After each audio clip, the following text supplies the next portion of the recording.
Mlimani Horebu tunakuta hotuba ya Mungu. Mungu alizindua uandishi wa neno lake. Alisema na jeshi Israeli ndani ya moto. Akawapa na neno limeandikwa kwa chanda chake. Mlimani Horebu tunakuta hotuba ya Mungu. Mungu alizindua uandishi wa neno lake. Alisema na jeshi Israeli ndani ya moto. Akawapa na neno limeandikwa kwa chanda chake.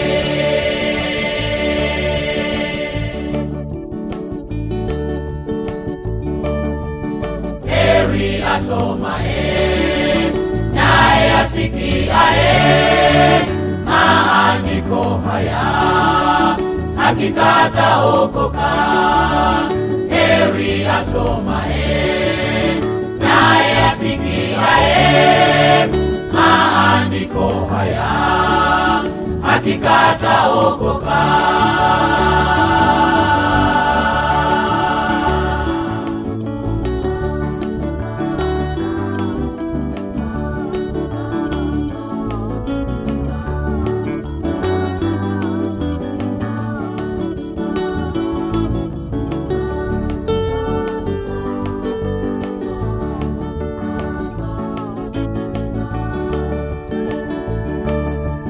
Yesu alitangaza sikuja kutangua Torati wala manabii wa Mungu, nimekuja kukamilisha.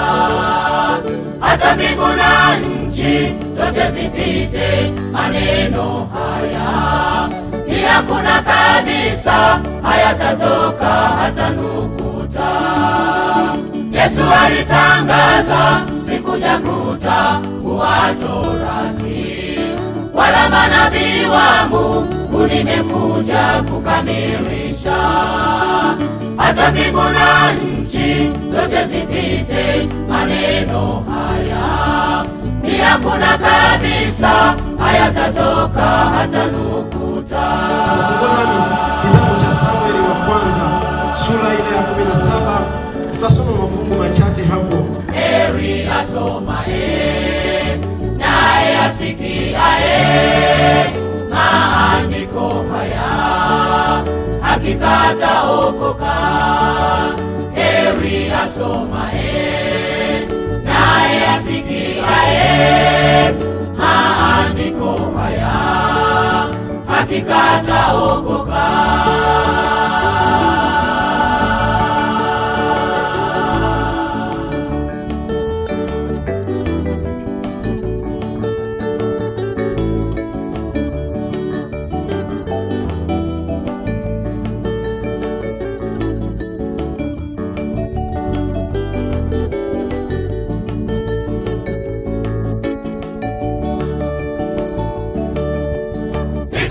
Ni neno takatifu nadhifu sana.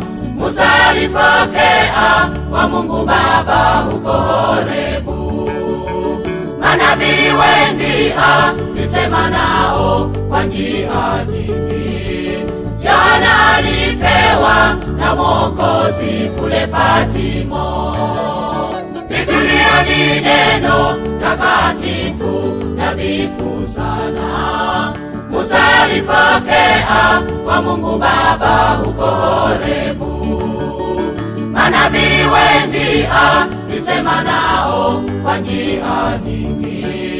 Yohana alipewa na Mwokozi kule Patimo.